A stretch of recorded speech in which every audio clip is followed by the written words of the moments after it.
Afternoon, જય માતાજી, જય ગિરનારી. નવા વ્લોગમાં ફરીથી તમારા બધાનું સ્વાગત છે ને ઊંચું વરસાદ તમારી સાથે.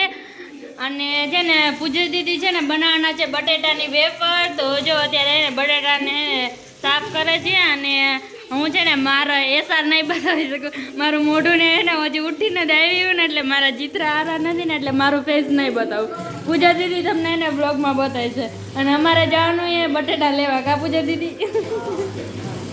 તો હજી એને પૂજા જો આટલા બટેટા, કેટલા બટેટા છે? 3 કિલો બટેટા છે ને બીજા બટેટા લેવા જવાનું છે. તો હું ને જીજુ જો બટેટા લેવા હવે જાય. તો હાલો બધા કન્ટિન્યુ છે ને બ્લોગમાં બન્યા રહેજો.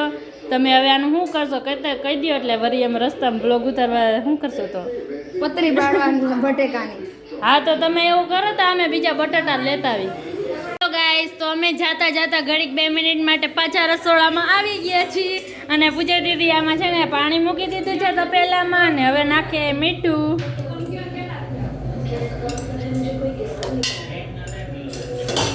બરોબર, આ પ્રોસેસ થઈ ગઈ ને તો હવે અમે જઈ બટેટા લેવા. બરોબર, એ હાલો જીજુ.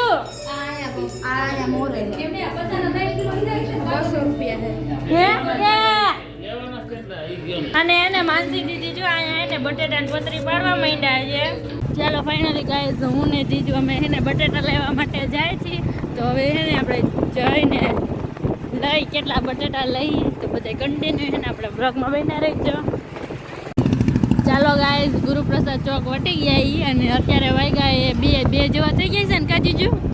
2 કે થઈ ગયા કે 1.5-2 જેવું થઈ ગયું. અને બટેટાવાળા ક્યાંય બેઠા નથી કેમ કે અત્યારે ખરા તડકાને કોઈ બટેટાવાળા હોય. સ્વામિનારાયણ ચોક પૂગવા આવ્યા છે. હવે તો ન કરે ને ડાયરેક્ટ મોટી માર્કેટમાં ક્યાંક જવું જશે. અત્યારે બટેટા મળશે અમને.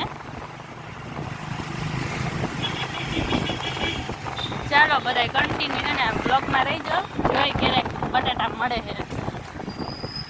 ફાઇનલી ગાઈસ છે ને બટેટા લઈ લીધા છે અને હવે ને રિટર્ન ટુ હોમ, ઘરે જઈ.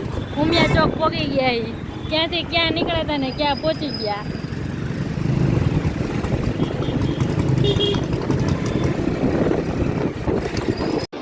ગરમ પાણીમાં અધકચરી ગાંઠલી અને આ બાજુ મૂકી અધકચરી એને પકાવી.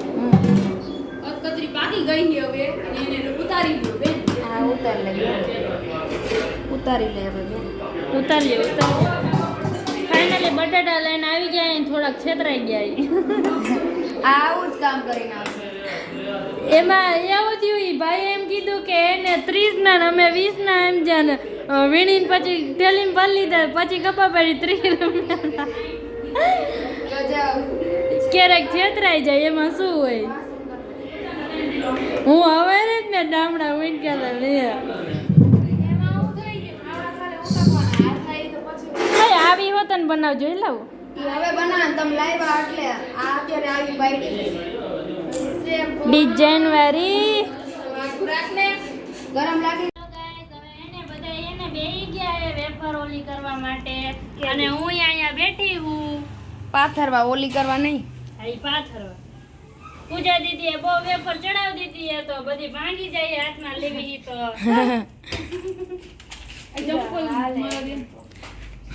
પૂજા દીદી હવેથી ધ્યાન રાખજો, નકર હવે તમને કુકિંગ કરવાનું બંધ કરાવી દીધું. તો હારું, મારું ઉપાધિ નહીં કાંઈ રાંધવાની. પાછું કે તમારા સસુરાલ વાળા જઈશે ને તો એમ કીધે કે હાલો બહુ બટાને એને વેફર બનાવતા આવડે છે. તડકો વિયો ગયો હે અત્યારે, તો વરસાદ જેવું થઈ ગયું છે. બાપા તડકો.